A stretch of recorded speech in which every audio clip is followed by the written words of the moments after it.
was except for the, underline the word except for the effects of a matters prescribed in the basis for qualified opinion section of our report. The aforesaid financial statement give aforesaid and painavi. The aforesaid financial statements give a true and fair view in conformity with the accounting principles generally accepted in India GAAP of the state of affairs of the company as at 31st March and profit and loss account and statement of changes in equity and cash flows for the year ended on that date. ఇది opinion paragraph. Okay, ఇది opinion paragraph. Right, opinion పారాగ్రాఫ్లో opinion ఈ పారాగ్రాఫ్లో చెప్పాడా, ఈ పారాగ్రాఫ్లో చెప్పాడా, పైన పారాగ్రాఫ్లో చెప్పాడా, కింద పారాగ్రాఫ్లో చెప్పాడా? సెకండ్ దాంట్లో చెప్పాడు. మరి ఫస్ట్ దాంట్లో ఏం చెప్పాడు? ఒపీనియన్ డైరెక్ట్ గా పైన స్టార్ట్ చేయొచ్చు కదా. ఫస్ట్ దాంట్లో ఏం చెప్పాడు? What is the information that was given in the first 4 lines, అది చెప్పండి మీరు నాకు. ఆడిట్ చేసినట్టు సార్, ఆడిట్ చేసినట్టు చెప్పాడు. ఏమేమి ఆడిట్ చేసినట్టు చెప్పాడు?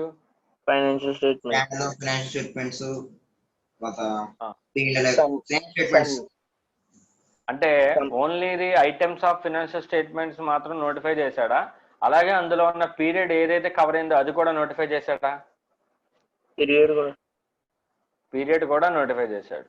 ఎస్ఆర్ను అంటే ఒపీనియన్ పారాగ్రాఫ్ స్టార్ట్ చేసేటప్పుడు మనం first we have audited so and so company and ఆ ఫినాన్షియల్ స్టేట్మెంట్స్లో ఇవన్నీ ఉన్నాయి, ఇవన్నీ కూడా profit and loss account for the year ended 31st March, next balance sheet as on 31st March, ఓకేనా. అలాగే statement of changes in equity for the year ended for the period, అలాగే notes to accounts, అలాగే summary of significant accounting policies.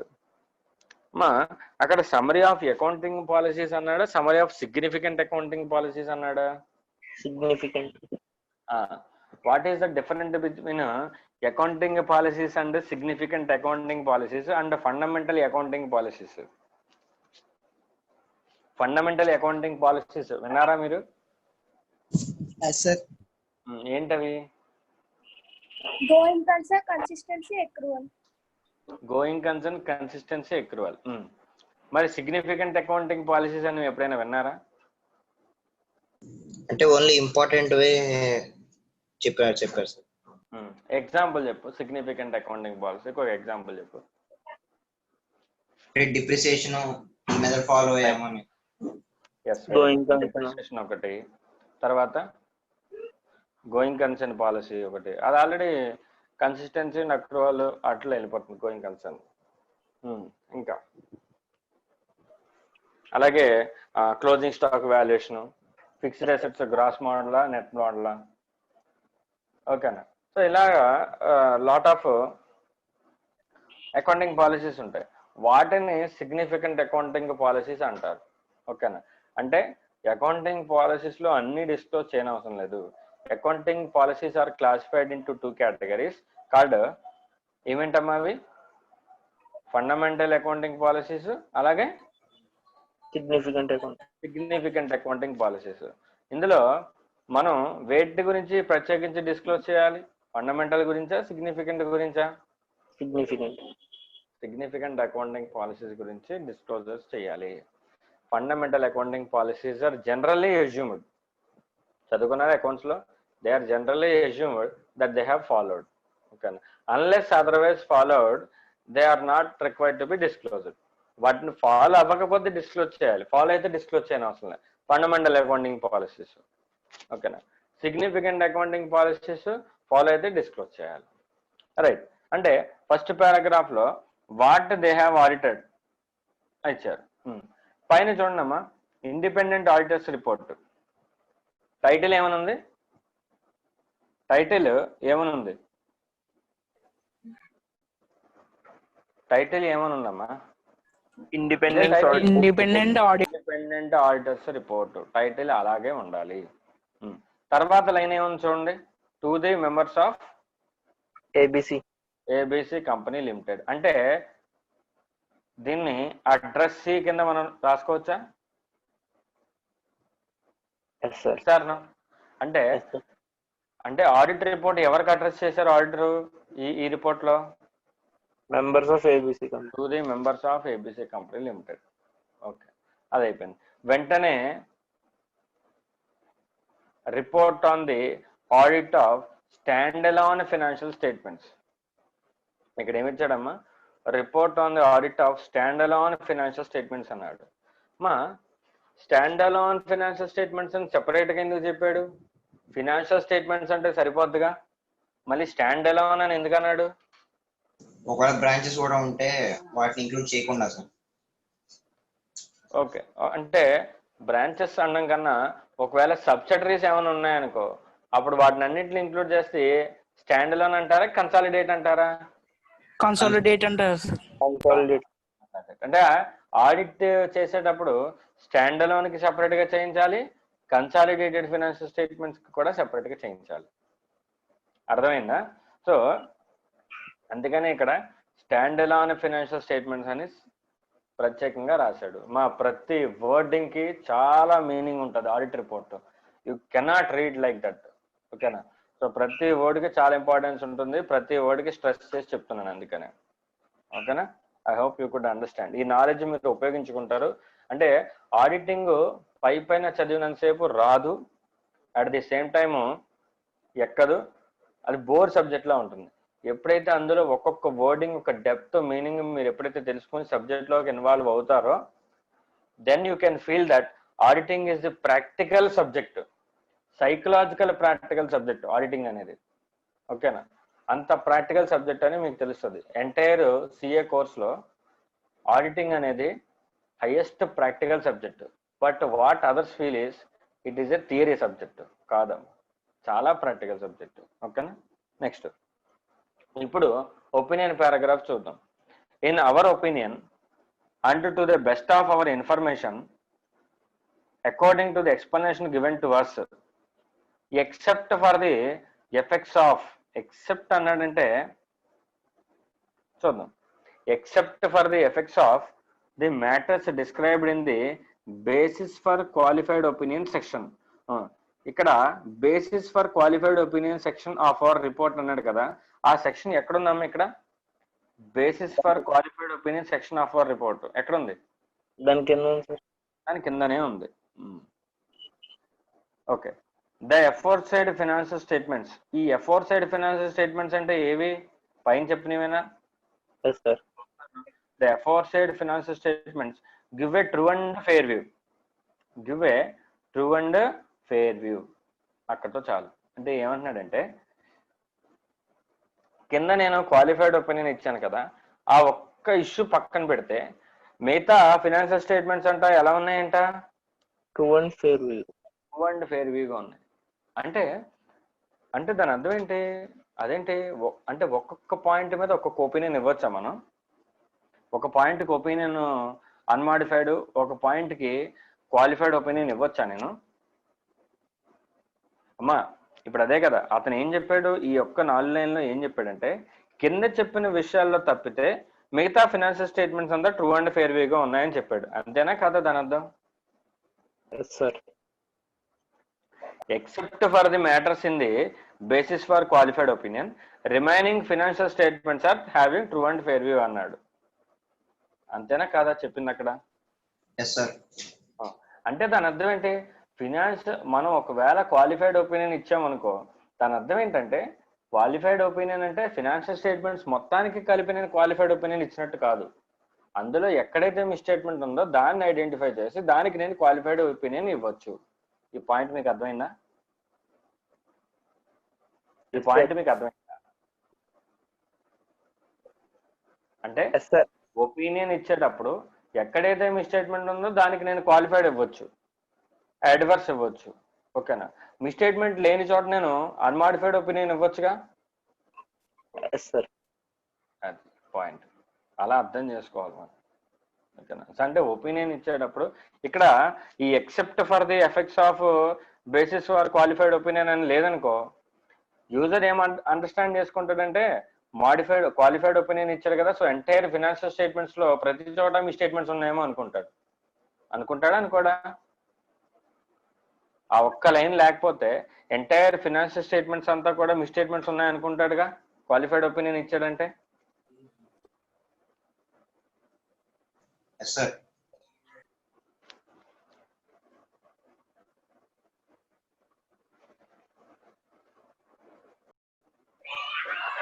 So that means మనం ఒక చోట qualified opinion ఇచ్చి remaining part of the financial statements కి unmodified opinion ని issue చేయొచ్చు. Okay, that's it, right. Next, ఇప్పుడు పైన చెప్పిన క్వాలిఫికేషన్ ఒక క్వాలిఫికేషన్ చేశాను కదా, అది ఎక్కడుందో చెప్తున్నాను చూడండి. Basis for qualified opinion. Basis for qualified opinion. The company's inventories are carried in the balance sheet at some amount. Management has not stated the inventories at the lower of cost and net realizable value, but has stated them solely at cost. అంటే ఏం జరిగింది? Accounting పాలసీని సరిగ్గా apply చేయలేదు, అంతేనా? అంతే కదమ్మా. Closing stock ని మనం ఎలా వాల్యూ చేయాలి? యాజ్ పర్ అకౌంటింగ్ స్టాండర్డ్ 2 ప్రకారం, వాల్యుయేషన్ ఆఫ్ ఇన్వెంటరీస్ ప్రకారం క్లోజింగ్ స్టాక్ ని ఎలా వాల్యూ చేయాలి చెప్పండి మీరు? Cost or net realisable value, whichever is lower చేయాలి. కానీ ఇక్కడ మేనేజ్మెంట్ వాళ్ళు ఏం చేశారంట ఈ ఎగ్జాంపుల్ లో? Only cost valuation. అంటే అకౌంటింగ్ పాలసీగా క్లోజింగ్ స్టాక్ వాల్యుయేషన్. సో వీళ్ళు ఏం చేశారు? అకౌంటింగ్ పాలసీస్ ని inappropriate application of accounting policies. Morning మనం చెప్పుకున్న పాయింట్ లో ఉందా అది? ఉంటుంది, ఖచ్చితంగా ఉంటుంది.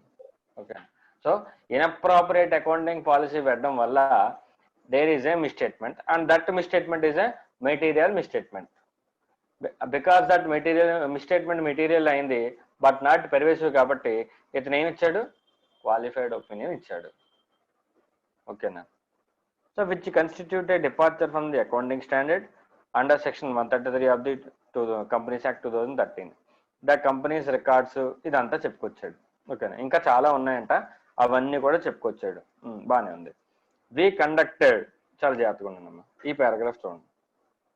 పైన ఏం చెప్పాడంటే మిస్టేట్మెంట్ ఎక్కడుంది, ఎందువల్ల క్వాలిఫైడ్ ఒపీనియన్ ఇచ్చామనేది మొత్తం చెప్పుకొచ్చాడు. ఇక్కడ చూడండి. We conducted our audit in accordance with the standards on auditing specified under section 143(10) of the Companies Act 2013. Our responsibilities under those standards are further described in the auditor's responsibilities for the audit of financial statement section. Okay.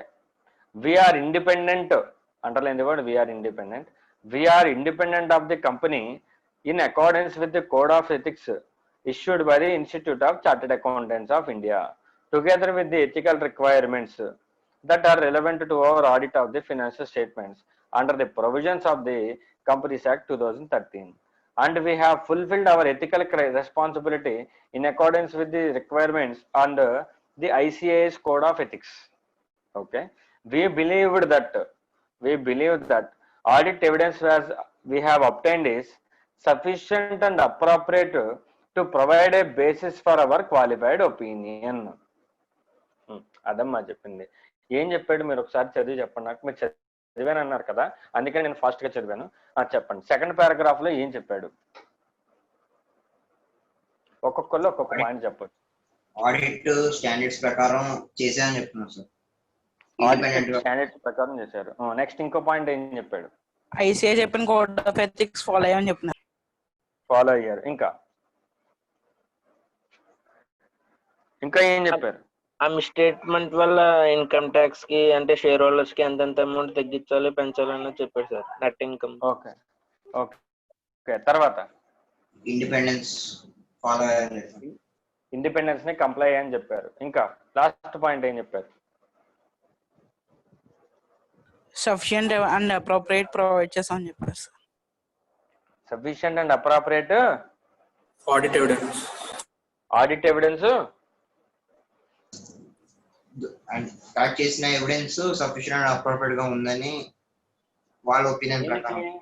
దేనికి sufficient and appropriate ఉంది? Qualified opinions. Yes, qualified. నేను qualified opinion ఇవ్వడానికి నా దగ్గర sufficient and appropriate audit evidence ఉంది కాబట్టి నేను ఇచ్చని చెప్తున్నాడు. అర్థమైందా? అంటే దాని అర్థం ఏంటి? ఆడిటర్ ఆడిట్ చేసి sufficient and appropriate audit evidence gather చేశాడు as per SA 500. As per SA 500. And ఇక్కడ ఇండిపెండెన్స్ అనేది యాజ్ పర్ ఎస్ఏ 200 కంప్లై చేశాడు. ఓకేనా? అంటే నేను పైన చెప్పిన క్వాలిఫికేషన్స్ అన్ని కరెక్టే అని నా దగ్గర ఆడిట్ ఎవిడెన్స్ ఉంది. And based on that audit evidence అవి మిస్టేట్మెంట్స్ మెటీరియల్ అయినాయి కాబట్టి నేను క్వాలిఫైడ్ ఒపీనియన్ ఇచ్చాను అని చెప్తున్నాడు. అర్థమైందమ్మా మీకు సెకండ్ పారాగ్రాఫ్? Yes sir. అదేనా? రైట్. Key audit matters. ఓకేనా? ఇది నేను ఇప్పుడు చదువుతాను, మీకు నెక్స్ట్ స్టాండర్డ్ 701 చెప్పుకున్నప్పుడు మీకు అర్థమవుతుంది. ఓకేనా? Key audit matters are those matters that in our professional judgment were of most significance in our audit of the financial statements of the current period. అంటే ఈ సంవత్సరం నేను ఆడిట్ చేసిన వాటిల్లో నాకు based on my professional judgement, నేనే కాబట్టి audit చేసింది, ఇందులో కొన్ని అంశాలు చాలా ఇంపార్టెన్స్ అన్నమాట, మోస్ట్ సిగ్నిఫికెన్స్ అని నా మైండ్లో అనుకుంటున్నాను నేను. అవి users of the financial statements కి చెప్పాలి. ఇప్పుడు మీరు సిఏ ఇంటర్ క్వాలిఫై అయిపోయారమ్మా మీరు అనుకుందాం. నెక్స్ట్ సిఏ ఫౌండేషన్ స్టూడెంట్ వచ్చి భయ్యా నేను ఎగ్జామ్ రాయాలనుకుంటున్నాను, కొన్ని నీకు ఇంపార్టెంట్ స్టెప్ 1 అడిగితే మీరు ఏం చెప్తారు? మీ పాయింట్ ఆఫ్ వ్యూలో మీ జడ్జిమెంట్లో మోస్ట్ ఇంపార్టెంట్ పాయింట్స్ చెప్తారా చెప్పరా? Yes or no? అది ఎందుకు? దాని యొక్క రీజన్ ఏంటి?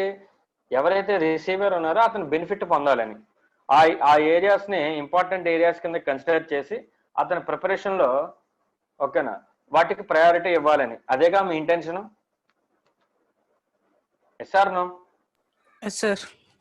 So at the same time as an ఆడిటర్గా నేను ఆడిట్ చేసినప్పుడు నా ఆడిట్ చేసినప్పుడు నా ఆడిట్ ఎక్స్పీరియన్స్లో మోస్ట్ ఇంపార్టెంట్ టాపిక్స్ ఏవే ఉంటాయి, మోస్ట్ ఇంపార్టెంట్ ఆస్పెక్ట్స్ ఉంటాయి. అవన్నీ మేనేజ్మెంట్కి తెలుసు, ఆల్రెడీ మేనేజ్మెంట్కి నాకు తెలుసు. కానీ ఆడిటర్ షేర్ హోల్డర్స్ కానీ users of the financial statements కానీ అవి తెలియవు. ఎప్పుడైతే మరి వాళ్ళకి తెలియవో వాళ్ళకి కూడా చెప్పాలిగా. సార్ నువ్వు వాళ్ళకి చెప్పాలి కదమ్మా, వాళ్ళకి చెప్పి వాళ్ళ అటెన్షన్ డ్రా చేయాలి. ఓకేనా? వాళ్ళకి చెప్పి ఆ ఆస్పెక్ట్స్ మీద కొద్దిగా అటెన్షన్ డ్రా చేయాలి. ఓకేనా? సో అవి ఏ అంశాలు అనేవి అది నా ఇష్టం. ఓకేనా? నా ప్రొఫెషనల్ జడ్జిమెంట్లో మోస్ట్ సిగ్నిఫికెన్స్ అని నేనేమైతే అనుకుంటానో అవి వాళ్ళకి ఆడిట్ రిపోర్ట్లో కీ ఆడిట్ మ్యాటర్స్ పారాగ్రాఫ్ అని చెప్పి అక్కడ అండర్లైన్ చేసుకోండి. కీ ఆడిట్ మ్యాటర్స్ పారాగ్రాఫ్ అంటే అక్కడే అర్థమైపోయింది మీకు. ఆడిట్ మ్యాటర్స్, ఆడిట్లో జరిగిన విషయాలు. కీ అంటే సిగ్నిఫికెన్స్ అని అర్థం, మోస్ట్ సిగ్నిఫికెన్స్. ఖచ్చితంగా మోస్ట్ సిగ్నిఫికెన్స్ అన్న వర్డ్ రాయకపోతే you will lose the entire mark definitely. ఓకేనా? మోస్ట్ సిగ్నిఫికెన్స్ మ్యాటర్ అనేది ఇక్కడ కీవర్డ్. ఓకేనా? రైట్. సో ఇక్కడికి మనకి ఎన్ని పారాగ్రాఫ్లు అయిపోయినాయి? టైటిల్ అయిపోయింది, అలాగే అడ్రస్ అయిపోయింది, క్వాలిఫైడ్ ఒపీనియన్ పారాగ్రాఫ్ అయిపోయింది, ఒపీనియన్ పారాగ్రాఫ్, తర్వాత బేసిస్ ఫర్ ఒపీనియన్ పారాగ్రాఫ్ అయిపోయింది, తర్వాత కీ ఆడిట్ మ్యాటర్స్ పారాగ్రాఫ్ అయిపోయింది. నెక్స్ట్ ఇంకేం చెప్తున్నాడు చూద్దాం. అదర్ ఇన్ఫర్మేషన్ ఏమైనా ఇవ్వాలనుకుంటే ఇవ్వచ్చు. ఓకేనా? సో ఈ పారాగ్రాఫ్స్ అన్ని మనం చూద్దాం. ఫైనల్ గా responsibilities of the management and those charged with the governance. ఖచ్చితంగా యాజ్ పర్ ఎస్ఏ 210 మనం అగ్రిమెంట్ టర్మ్ ఆఫ్ అగ్రిమెంట్ రాయించుకునేటప్పుడు as per SA 210 management responsibilities రాస్తామా రాయమా? రాస్తాం. మేనేజ్మెంట్కి రెస్పాన్సిబిలిటీస్ ఉంటాయి కదా, మేనేజ్మెంట్ రెస్పాన్సిబిలిటీస్ చెప్పండి as per SA 210. Financial statements applicable financial reporting framework ప్రకారం ప్రిపేర్ చేయాలి సార్. చేయాలి. ఇంటర్నల్ కంట్రోల్స్ ఇంప్లిమెంట్ చేయాలి సార్. బుక్స్ కి యాక్సెస్ ఇవ్వాలి, బుక్స్ ఆఫ్ అకౌంట్స్ కి యాక్సెస్ ఇవ్వాలి. ఇవన్నీ కూడా మేనేజ్మెంట్ యొక్క రెస్పాన్సిబిలిటీస్. అవన్నీ మళ్ళీ ఆడిట్ రిపోర్ట్ లో రాయాలి నేను. ఓకేనా. మళ్ళీ అలాగే ఆడిటర్స్ రెస్పాన్సిబిలిటీస్. ఆడిటర్ రెస్పాన్సిబిలిటీస్ ఏంటి? యాజ్ అన్ ఆడిటర్గా నేనేం చేయాలి? ఓకేనా. ఏం చేయాలి, మా రెస్పాన్సిబిలిటీస్ ఏంటి అనేది మీరు చెప్పండి. మీరు జనరల్ నాలెడ్జ్లో నా రెస్పాన్సిబిలిటీస్ ఏమేమి ఉంటాయి చెప్పండి.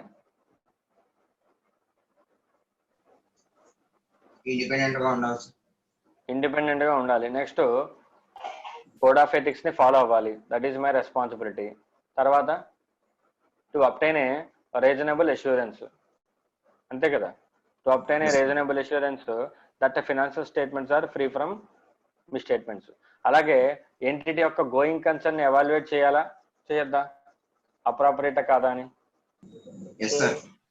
ఓల్డ్ స్టూడెంట్స్ కాబట్టి నేను చెప్తున్నా direct point.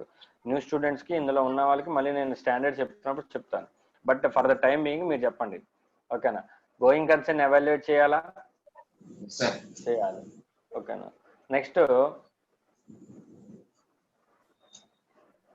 Evaluating the appropriateness of accounting policies followed.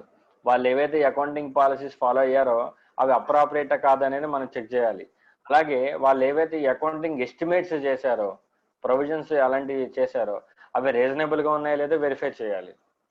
ఓకేనా. సో ఇలాగా లాట్ ఆఫ్ రెస్పాన్సిబిలిటీస్ ఉంటాయి. అవన్నీ కూడా మన ఆడిట్ రిపోర్ట్ లో రాయాలి. అంటే మేనేజ్మెంట్ రెస్పాన్సిబిలిటీస్ రాయాలి, అలాగే ఆడిటర్స్ రెస్పాన్సిబిలిటీస్ కూడా ఆడిట్ రిపోర్ట్ లో రాయాలి. అర్థమైందమ్మా మీకు? అంటే ఈ పాయింట్స్ ఆల్రెడీ ఎక్కడ కవర్ అయి ఉంటుంది? ఆల్రెడీ ఎస్ఏ 210 లో ఆల్రెడీ మనం రాస్తాం. టర్మ్స్ ఆఫ్ అగ్రిమెంట్ రాసినప్పుడు ఆడిటర్స్ రెస్పాన్సిబిలిటీస్, మేనేజ్మెంట్ రెస్పాన్సిబిలిటీస్ రాస్తాం. గుర్తుందా మీకు? అవి రాసి సైన్ చేస్తాం. గుర్తుందా, మర్చిపోయారా? ఫోన్లో బతికించారు. ఓకే. సో ఇంకా other legal and regular requirements ఉంటాయి. రెగ్యులేటరీ రిక్వైర్మెంట్స్ లైక్ అంటే వేరే యాక్ట్ ప్రకారం ఏమైనా రిపోర్ట్ చేయాల్సి వస్తే దానికి కూడా ఇక్కడ రిపోర్ట్ చేయాలి. బెస్ట్ ఎగ్జాంపుల్ మనకి కారో 2020. కారో అంటే ఏంటమ్మా? కారో అంటే ఏంటి? What is the full form of కారో?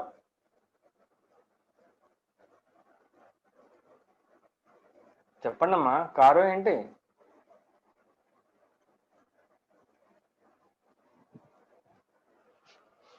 Kaushik చెప్పు, కారో అంటే మీనింగ్ ఏంటి? Company auditors report order. CARO audit report ఇవ్వాలి కదా. ఆడిట్ రిపోర్టేగా నువ్వు అన్న పదంలో కంపెనీ ఆడిటర్స్ రిపోర్ట్ అని ఉంది కదా. కారో ఎప్పుడు ఇస్తాం, ఎక్కడ ఇస్తాం? ఆడిట్ రిపోర్ట్ ఉంది కదా, క్లాజులు ఇవ్వాలి కదా మనం. లాస్ట్ దాని ప్రకారం అనుకుందాం 16 క్లాజెస్ ఇవ్వాలి అనుకుందాం. అవి అన్ని ఎక్కడ రిపోర్ట్ చేస్తావు?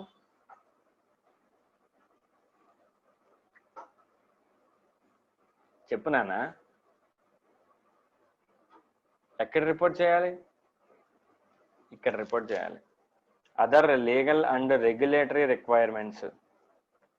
ఇక్కడ చివర ఆర్డర్, ఓ స్టాండ్స్ ఫర్ ఏంటి? ఆర్డర్.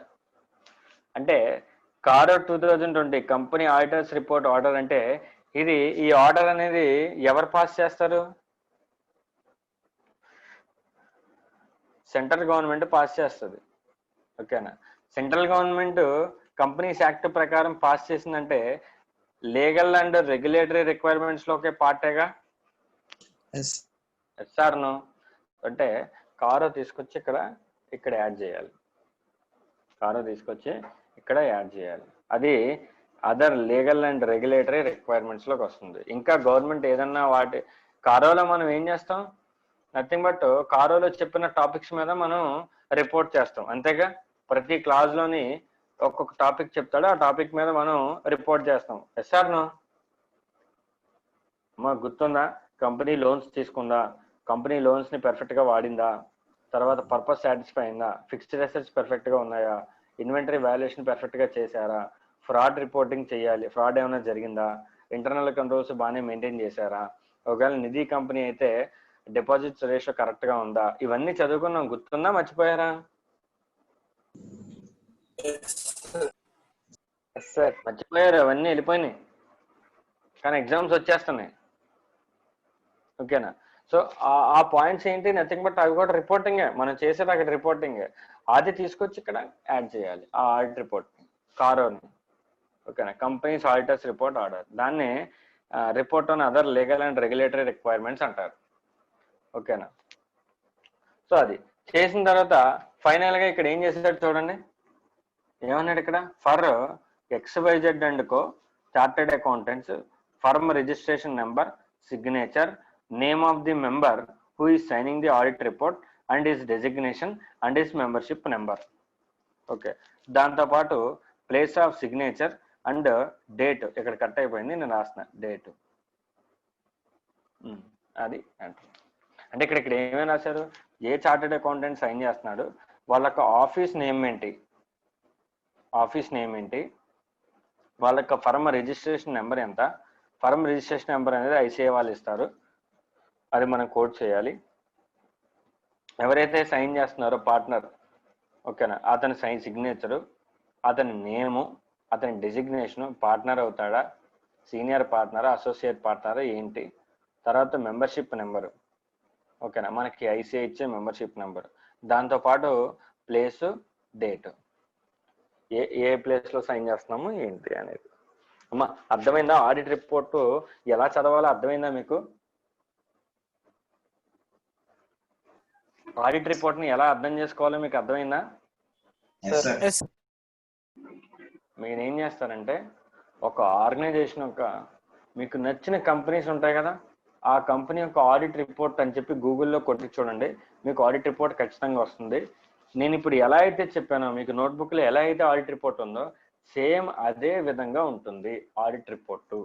ఇది ఫార్మాట్ అమ్మ, ఈ ఫార్మాట్ని డీవియేట్ అవ్వకూడదు, ఈ ఫార్మాట్ని ఆడిట్ రిపోర్ట్ డీవియేట్ అవ్వకూడదు. మీరు ఎంత పెద్ద కంపెనీకి ఆడిట్ చేసినా ఫార్మాట్ ఇలాగే ఉంటుంది, సేమ్ ఇదే టెర్మినాలజీ ఉంటుంది, ఇదే ఫార్మాట్ ఉంటుంది. కాకపోతే అందులో ఇచ్చే ఇన్ఫర్మేషన్ ఇక్కడ క్వాలిఫికేషన్స్ కొన్ని చేశాడు, అక్కడ కొద్దిగా ఎక్కువ చేస్తారు, అంతే. అర్థమైందా మీకు? ఓకే, ఇది అంటే ఇక్కడ మనం ఇక్కడ క్వాలిఫైడ్ ఒపీనియన్, ఈ audit report A type of audit report, ఈ ఆడిటర్ ఇచ్చింది ఏ ఒపీనియన్, క్వాలిఫైడ్ ఒపీనియన్. ఇప్పుడు అడ్వర్స్ ఒపీనియన్ ఇచ్చినోడు ఎలా ఫ్రేమింగ్ ఎలా ఉంటుందో ఒకసారి చూద్దాం. Adverse opinion, basis for adverse opinion, ఇక్కడ అడ్వర్స్ ఒపీనియన్ పారాగ్రాఫ్ లో సెకండ్ పాయింట్ చదవాలి. మీకు ఆల్రెడీ అర్థమై ఉంటుందిగా ఇప్పుడు ఏ పారాగ్రాఫ్ చదవాలి అనేది. ఫస్ట్ పారాగ్రాఫ్ లో అంతా ఏం చెప్తారమ్మా, ఒపీనియన్ పారాగ్రాఫ్ లో ఫస్ట్ పారాగ్రాఫ్ లో ఏం చెప్తారు, ఆడిట్ చేసామని చెప్తారు. చెప్తారు. సెకండ్ పారాగ్రాఫ్ లోనే చెప్పేది, చూద్దాం. Yeah. అంటే ఒకవేళ మీరు ఒక ఆర్గనైజేషన్ కి అడ్వర్స్ ఒపీనియన్ ఇస్తే, అడ్వర్స్ ఒపీనియన్ కనుక ఇస్తే ఏం చెప్పాలి, ఎలా రాయాలి, ఆడిట్ రిపోర్ట్ ఎలా రాయాలి అమ్మా, దీని మీద 4 మార్క్స్ క్వశ్చన్ ఖచ్చితంగా వస్తుంది. SA 705 నుంచి క్వశ్చన్ లేకుండా ఎగ్జామినేషన్ పేపర్ ఉండదు డెఫినెట్ గా. కాకపోతే ఈ ఒపీనియన్ టైప్స్ ఏ స్టూడెంట్ అయినా చెప్పేస్తున్నాడు, qualified opinion, disclaimer opinion, adverse opinion, ఎవరైనా చెప్పేస్తున్నారు students. Material and not pervasive, material pervasive, ఆ 2 ముక్కలు రాయడం రాదా, వస్తుంది. కాకపోతే ICAI అక్కడ చెక్ చేయడం మానేసి రిపోర్టింగ్ చెక్ చేయడం మొదలుపెట్టింది. అందుకే నేను ఇంత స్ట్రెస్ చేసి చెప్తున్నాను. ఫర్ ఎగ్జాంపుల్ మొన్న CA ఇంటర్ పేపర్లో అలాగే CA ఫైనల్ పేపర్లో కూడా ఏం అడిగాడంటే, యాజ్ అన్ ఆడిటర్గా నువ్వు ఒక ఆడిట్ రిపోర్ట్ ఇస్తున్నావు, క్వాలిఫైడ్ ఆడిట్ రిపోర్ట్ ఇస్తున్నావు, క్వాలిఫైడ్ ఒపీనియన్ ఇస్తే నువ్వు పారాగ్రాఫ్ ఎలా రాస్తావో రాయి అని వదిలేసాడు. అది 4 మార్క్స్ అంట. మీకు ఈ పారాగ్రాఫ్ చదివితే అది వచ్చేస్తుందిగా, ఎస్ఆర్ నో? సార్ అది అందుకని నేను ఇక్కడ చెప్తున్నాను, ఇవన్నీ జస్ట్ ఇలస్ట్రేషన్స్ కదా అని మీరు తీసిపారేయచ్చు. కానీ నేను ఆ ఎగ్జాంపుల్ చెప్పి మళ్ళీ డైరెక్ట్గా ఇందులోకి వచ్చి ఈ పారాగ్రాఫ్ చెప్పడానికి కారణం ఏంటంటే, ఇలా వర్డింగ్ రాయమని చెప్పి స్టూడెంట్కి ఇస్తున్నారు క్వశ్చన్. స్టూడెంట్ దగ్గర సబ్జెక్ట్ ఉంది కానీ ఇలా రాయడం రావట్లేదు అని చెప్పి ఈ క్వశ్చన్స్ ఇస్తున్నాడు. ఓకేనా? రైట్. ఇప్పుడు అడ్వర్స్ ఒపీనియన్ ఎలా ఇవ్వాలో చూద్దాం. In our opinion, and to the best of our information and according to the explanations given to us, because of the significance, underline the word, because of the significance of the matter that was discussed in the basis for adverse opinion section of our report. Basis for adverse opinion ఎక్కడుందమ్మా? Basis for adverse opinion section ఎక్కడుంది? కింద paras కింద ఉంది. Okay, అంటే పైన opinion చెప్పి కింద reason చెప్తున్నాడు. గమనించారా మీరు? పైన ఒపీనియన్ చెప్పి కింద రీజన్ చెప్తున్నాడు. ఓకేనా? చూడండి.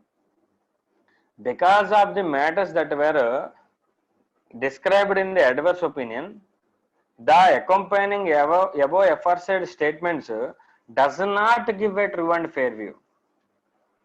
అదేంటి ట్రూ అండ్ ఫేర్ వ్యూ లేదా? ఎస్, ఉండవు. అడ్వర్స్ ఒపీనియన్ అంటే అర్థం ఏంటమ్మా? మెటీరియల్ అండ్ నాట్ పెర్వేజివా, మెటీరియల్ అండ్ పెర్వేజివా? మెటీరియల్ అండ్ పెర్వేజివ్ అంటే ఫినాన్షియల్ స్టేట్మెంట్స్ మొత్తం కూడా మెటీరియల్ మిస్టేట్మెంట్స్ ఉన్నాయనేగా అర్థం. Yes or no? ఎప్పుడైతే ఫినాన్షియల్ స్టేట్మెంట్స్ మొత్తం మెటీరియల్ మిస్టేట్మెంట్స్ ఉంటాయో అప్పుడు ట్రూ అండ్ ఫేర్ వ్యూ ఉందని మీరు చెప్పగలరా?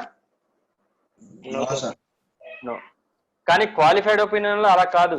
ఒక చోటే మెటీరియల్ మిస్టేట్మెంట్ ఉంటుంది. They are not pervasive. Pervasive అంటే చెప్పాను, గుర్తుందా మీకు? స్ప్రెడ్ అంతే కదా.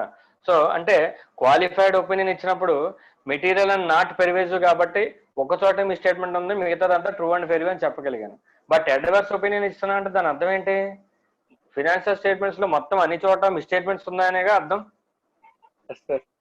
Sir no. So that is why మొత్తం అంతా ఫినాన్షియల్ స్టేట్మెంట్స్ ఉంటే ఇంక నువ్వెక్కడ ట్రూ అండ్ ఫేర్ వ్యూ ఉందని చెప్పగలవు? చెప్పండి. చెప్పలేం కదా. అందుకనే చెప్తున్నాను ఇక్కడ, బికాస్ ఆఫ్ ది మ్యాటర్స్, కింద చెప్పిన విషయాల వల్ల మొత్తం అంతా కూడా మెటీరియల్ మిస్టేట్మెంట్స్ ఉన్నాయి. So the financial statements are does not giving a true and fair view. True and fair వ్యూగా లేవు. అందుకే నేను అడ్వర్స్ ఒపీనియన్ ఇచ్చేస్తున్నాను. అంతే, దట్స్ ఇట్. కింద చెప్తాడు దీనివల్ల అడ్వర్స్ ఒపీనియన్ ఇచ్చావనేది, అంతే. ఓకేనా? సో అది మళ్ళీ సేమ్ పారాగ్రాఫ్ ఉంటుంది. ఇప్పుడు డిస్క్లైమర్ ఆఫ్ ఒపీనియన్ ఇస్తే ఆడిట్ రిపోర్ట్ ఎలా రాయాలో చూద్దాం. డిస్క్లైమర్ ఆఫ్ ఒపీనియన్ చూడండి. మా డిస్క్లైమర్ వచ్చినప్పుడు డిస్క్లైమర్ ఒపీనియన్ ఎందుకు ఇస్తాం మనం చెప్పండి? Disclaimer opinion unable to obtain audit evidence. అప్పుడేగా డిస్క్లైమర్ ఒపీనియన్ ఇచ్చేది. చూడండి, ఇప్పుడు చూడండి ఎలా చెప్తాడు. We do not express an opinion on the above said financial statements because of the significance of matter described in the basis for disclaimer opinion section of our report. కింద ఉంటుంది. ఓకేనా? We have not been able to obtain audit evidence to provide a basis for audit opinion on these financial statements.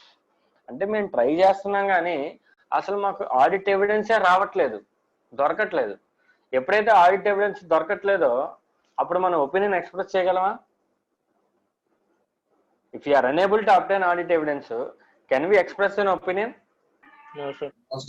That is why I'm disclaiming you. మా disclaimer అంటే హెచ్చరిక, తెలుసా మీకు? మీకు movie start అయ్యేటప్పుడు డిస్క్లైమర్ అని వస్తుంది, గుర్తుందా? అది బేసిక్ సెన్స్. ఓకే, సో అంటే కింద చెప్పిన విషయాల వల్ల the group's investment in its joint venture XYZ company is carried at some amount, okay, which represents over 90% of the net assets. We were not allowed access to the management and the auditors of XYZ company, including XYZ auditors documentation. అంటే ఇది consolidated financial statements. ఓకేనా? Consolidated financial statements లో ఒకటి లేదా అంతకన్నా ఎక్కువ companies ఉంటాయి కదమ్మా. సిఎఫ్ఎస్ లో X, Y, Z some companies ఉంటాయిగా. సిఎఫ్ఎస్ లో ఒకటికి మించిన కంపెనీస్ ఉంటాయి కదా. సో నేను కన్సాలిడేటెడ్ ఫినాన్షియల్ స్టేట్మెంట్స్ ఆడిట్ చేసేటప్పుడు దీని డాక్యుమెంట్స్ వెరిఫై చేయాలి, దీని డాక్యుమెంట్స్ వెరిఫై చేయాలి, దీని డాక్యుమెంట్స్ వెరిఫై చేయాలి. Yes sir no? అయితే ఇక్కడ ఏం జరిగిందంట? ఓకేనా? So financial statements, consolidated financial statements లో ఫిక్స్డ్ అసెట్స్ ఉన్నాయంట. అయితే ఈ ఫిక్స్డ్ అసెట్స్ సమ్ వేరే వేరే కంపెనీస్ నుంచి ఉన్నాయంట. అందుకని ఆడిట్ చేద్దామని సిఎఫ్ఎస్ ఆడిటర్ ఇండివిజువల్ కంపెనీస్ దగ్గరికి వస్తే మేనేజ్మెంట్ వెళ్ళనివ్వలేదంట. చెప్తున్నాడు, we are not allowed access to the management and auditors of XYZ company. వేరే కంపెనీ ఏదో ఉందంట, సబ్సిడరీయో లేదంటే హోల్డింగో, అక్కడికి వెళ్తే వాళ్ళతో కాంటాక్ట్ అవ్వనివ్వలేదంట మెయిన్ కంపెనీ. ఓకేనా. సో అందుకని మేము we are unable to obtain audit evidence. As a result, we were unable to determine whether any adjustment were necessary. మనం వెళ్ళడం కుదరలేదు కాబట్టి కుదరలేదు. So that is why we are issuing a disclaimer of opinion. That's it. అంతే, అదేనమ్మా. అలాగా paragraph అనేది రాయాలి. Okay. So this is about SA 705. ఇప్పుడు ఇందాక మనం కొన్ని పారాగ్రాఫ్లు వదిలేం కదా, కొన్ని పారాగ్రాఫ్ వర్డింగ్ తర్వాత వచ్చి చదువుదామని చెప్పాను కదమ్మా. కొన్ని వర్డింగ్స్ తర్వాత వచ్చి ఆడిట్ రిపోర్ట్ చూసిన తర్వాత చదువుదామని చెప్పాను, గుర్తుందా మార్నింగ్? ఇప్పుడు చదవండి, ఇప్పుడు ఈజీగా అర్థమైపోద్ది. క్వాలిఫైడ్ ఒపీనియన్ ఇచ్చేటప్పుడు ఎలా ఇవ్వాలి?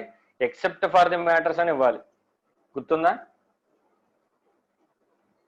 క్వాలిఫైడ్ ఒపీనియన్ ఇచ్చేటప్పుడు ఎలా ఇవ్వాలి చూడండి. In the auditors opinion except for the effect of the matters in the basis for qualified opinion section. గుర్తుందా మీకు? Qualified opinion first audit report చదివినప్పుడు అక్కడ ఏం రాశాడు?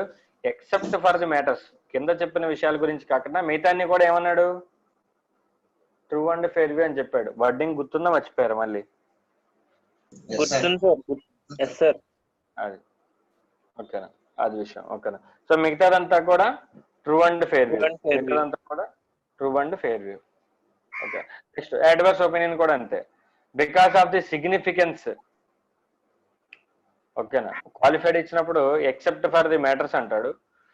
అడ్వర్స్ ఒపీనియన్ ఇచ్చినప్పుడు because of the significance of the matters in the adverse opinion true and fair view అనేది ఉందని చెప్తాడా లేదని చెప్తాడా? అడ్వర్స్ ఒపీనియన్ ఇచ్చినప్పుడు ట్రూ అండ్ ఫెయిర్ వ్యూ ఉందని చెప్తాడా లేదని చెప్తాడా? లేదని చెప్తాడు. ఓకే. నెక్స్ట్ డిస్క్లైమర్ ఒపీనియన్ కూడా అంతే. Because of the significance of the matters described in the basis for disclaimer opinion section in our audit report, the auditor has not been able to obtain sufficient and appropriate audit evidence. మేము try చేసాం కానీ sufficient and appropriate audit evidence ను తీసుకురాలేకపోయాం. So ఎప్పుడైతే మా దగ్గర audit evidence లేదో మేము opinion express చేయడం కుదరదు అని చెప్పి డిస్క్లైమర్ ఇవ్వాలి. ఓకేనా మా వర్డింగ్స్ అర్థమైనాయా మీకు? సేమ్ ఇక్కడ ఏదైతే వర్డింగ్ ఉందో ఇదే వర్డింగ్ మీకు అక్కడ ఆడిట్ రిపోర్ట్ లో ఉంటుంది, చూసుకోండి వెళ్ళి. ఇక్కడ ఏదైతే వర్డింగ్ ఉందో సేమ్ అలాగే ఉందా, మనం డిఫరెన్స్ వచ్చిందా? అలాగే ఉంది, సేమ్ అలాగే ఉంటుంది. మీరు రిలయన్స్ కంపెనీ ఆడిట్ రిపోర్ట్ చూసినా, టాటా వాళ్ళు చూసినా, ఎవరిది చూసినా ఆడిట్ రిపోర్ట్ ఇలాగే ఉంటుంది, మారదు. ఓకేనా. This is all about SA 705. Okay. Now come to SA 700. 700లోకి రండి. ఇప్పుడు SA 700.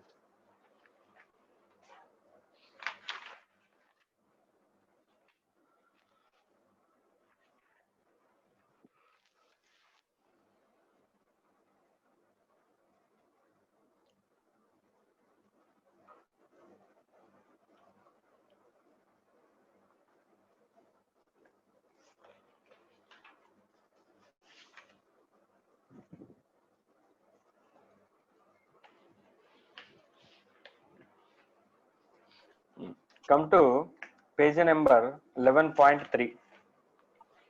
ఇప్పుడు మీకు ఇక్కడ ఉన్న పాయింట్స్ అన్ని ఈజీగా అర్థమైపోతాయి. 11.3కి వచ్చారమ్మా.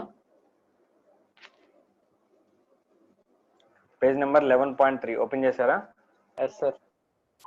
అక్కడ ఫార్మ్ ఆఫ్ ఒపీనియన్ అన్నాడు కదా. ఫార్మ్ ఆఫ్ ఒపీనియన్ లో ఎన్ని ఫార్మ్స్ ఉంటాయమ్మా?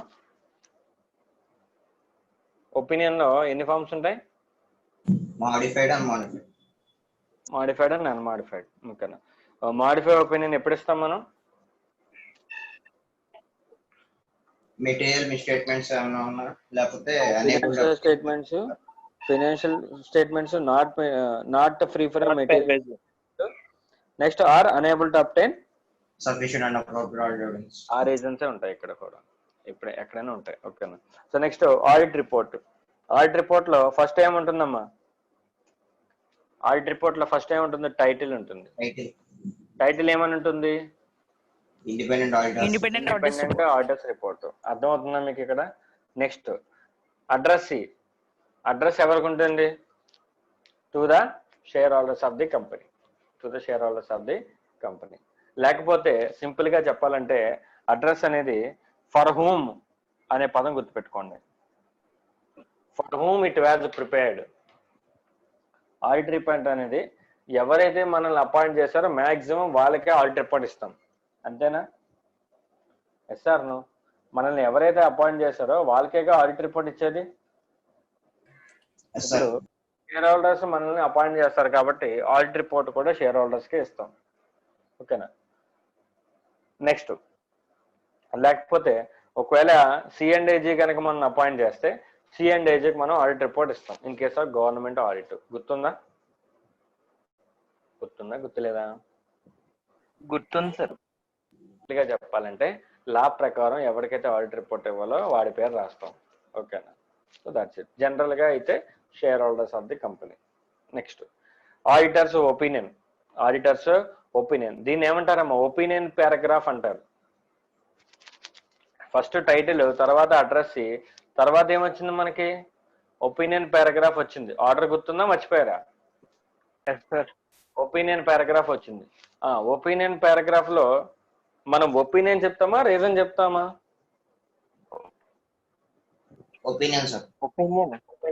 ఒపీనియన్ చెప్పి రీజన్ ఎక్కడ చెప్తాము? బేసిస్ ఫర్ ఒపీనియన్ పారాగ్రాఫ్ లో చెప్తాం. ఓకేనా. ఇక్కడ ఒపీనియన్ పారాగ్రాఫ్ లో ఫార్మాట్ ఫస్ట్ పారాగ్రాఫ్ లో ఏం చెప్తాం? ఒపీనియన్ పారాగ్రాఫ్ లో ఆడిట్ చేసామని చెప్తాం. ఆడిట్ అంటే ఏ items of financial statements audit చేసామని చెప్తాం. అంతే కదా. ఇక్కడ చూడండి, identify entity whose financial statements have been audited. ఓకేనా. ఏ ఎంటిటీని అయితే ఆడిట్ చేసావో ఆ ఎంటిటీ పేరు రాయి. ఓకేనా. Next state that financial statements have been audited. Audit చేసాము అని రాయి. Next identify title of each statement. Of the financial statements. ఆ పారాగ్రాఫ్ లో మీరు చూసారా? ప్రాఫిట్ అండ్ లాస్ అని, బ్యాలెన్స్ షీట్ అని, అక్కడ డైరెక్ట్ గా ఫినాన్షియల్ స్టేట్మెంట్స్ అన్న పదం వాడా లేదంటే ఈచ్ అండ్ ఎవ్రీ ఐటమ్ ని కూడా స్పెసిఫై చేశాడా? ఈచ్ అండ్ ఎవ్రీ ఐటమ్ ని స్పెసిఫై చేశాడు. ఇక్కడ ఉన్న ప్రకారమే ఫాలో అవుతున్నాడుగా అక్కడ కూడా. నెక్స్ట్ అలాగే refers to the notes, summary of significant accounting policies and specify the date of period covered by each financial statement. Financial statements ఏంటో చెప్పాడు, దాంతో పాటు ఆ ఫినాన్షియల్ స్టేట్మెంట్స్ లో కవర్ అయిన పీరియడ్ కూడా చెప్పాడు. ఫర్ ది ఇయర్ ఎండింగ్ అని, లేదంటే as on the year ending అని బ్యాలెన్స్ షీట్ అయితే ఇవన్నీ చెప్పాడా? దాంతో పాటు సిగ్నిఫికెంట్ అకౌంటింగ్ పాలసీస్ ఏం పెట్టారో అవి కూడా చెప్పాడు. ఓకేనా. సో ఒపీనియన్ పారాగ్రాఫ్ లో ఫస్ట్ ఏవైతే ఐటమ్స్ ఉన్నాయో వాటిని మెన్షన్ చేయాలి, దాని పీరియడ్ మెన్షన్ చేయాలి. ఓకే. నెక్స్ట్ ఇప్పుడు చూడండి, అన్మాడిఫైడ్ ఒపీనియన్ ఎలా ఇవ్వాలి. ఇందాక మీరు పారాగ్రాఫ్ చూసినంతసేపు ఇప్పుడు దాకా మనం చూసిన ఇలస్ట్రేషన్స్ అన్నిటిలో కూడా అన్మాడిఫైడ్ ఒపీనియన్ గురించి చూసామా, మాడిఫైడ్ ఒపీనియన్ గురించి చూసామా? ఇప్పుడు అన్మాడిఫైడ్ ఒపీనియన్ ఇస్తే ఎలా ఇవ్వాలో చూద్దాం. అన్మాడిఫైడ్ ఒపీనియన్ ఎలా ఇవ్వాలి చూద్దాం. మీకు ఆల్రెడీ నేను ఒకసారి చెప్పున్నాను, మీకు గుర్తుందో లేదో. ఫినాన్షియల్ రిపోర్టింగ్ ఫ్రేమ్వర్క్ లో 2 టైప్స్ ఉంటాయని చెప్పుకున్నాను, గుర్తుందా మీకు? ఫినాన్షియల్ రిపోర్టింగ్ ఫ్రేమ్వర్క్ లో 2 టైప్స్ ఉంటాయని చెప్పుకున్నాను, గుర్తుందా? ఏమేంటవి? ఫెయిర్ ప్రెజెంటేషన్ వరకు, ఫెయిర్ ప్రెజెంటేషన్ ఒకటి, అలాగే కాంప్లయన్స్ ఫ్రేమ్వర్క్ ఒకటి. ఫెయిర్ ప్రెజెంటేషన్ కాంప్లైన్స్ అంటే ఆ ఆర్గనైజేషన్ మన client as per the financial reporting ఫ్రేమ్వర్క్ని ఫాలో అయ్యి కొద్దిగా కూడా డీవియేషన్ లేకుండా, నో డీవియేషన్, ఫ్రేమ్వర్క్ ఏదైతే ఫార్మాట్ చెప్తుందో దాని ప్రకారం యాస్టీజ్గా రిపోర్ట్ చేసేస్తే దాన్ని కాంప్లయన్స్ ఫ్రేమ్వర్క్ అంటారు. అలా కాకుండా ఫినాన్షియల్ ఫ్రేమ్వర్క్ చెప్పేదానికి స్లైట్గా డీవియేషన్ అయ్యి ఎడిషనల్ డిస్క్లోజర్స్ కనుక చేసినట్లయితే, ఎడిషనల్